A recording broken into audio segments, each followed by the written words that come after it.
পূর্ণিমার রাত, আকাশ পরিষ্কার, তারারা অল্প, আর মৃদু চাঁদের আলো সবকিছুকে অদ্ভুতভাবে সাদা ও নিস্তব্ধ করে রেখেছে। রাস্তাগুলো শুনশান, শুধুমাত্র বাতাসের নরম শব্দ শোনা যায়, যা গাছের পাতার সঙ্গে খেলছে। এক বৃদ্ধ মহিলা ধীরে ধীরে হাঁটছে এই নিস্তব্ধ রাস্তায়।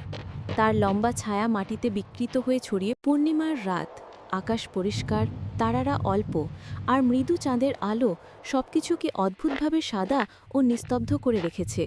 রাস্তাগুলো শুনশান, শুধুমাত্র বাতাসের নরম শব্দ শোনা যায়, যা গাছের পাতার সঙ্গে খেলছে। এক বৃদ্ধ মহিলা ধীরে ধীরে হাঁটছে এই নিস্তব্ধ রাস্তায়। তার লম্বা ছায়া মাটিতে বিকৃত হয়ে ছড়িয়ে। পূর্ণিমার রাত, আকাশ পরিষ্কার, তারারা অল্প, আর মৃদু চাঁদের আলো সবকিছুকে অদ্ভুতভাবে সাদা ও নিস্তব্ধ করে রেখেছে। রাস্তাগুলো শুনশান, শুধুমাত্র বাতাসের নরম শব্দ শোনা যায়, যা গাছের পাতার সঙ্গে খেলছে। এক বৃদ্ধ মহিলা ধীরে ধীরে হাঁটছে এই নিস্তব্ধ রাস্তায়। তার লম্বা ছায়া মাটিতে বিকৃত হয়ে ছড়িয়ে।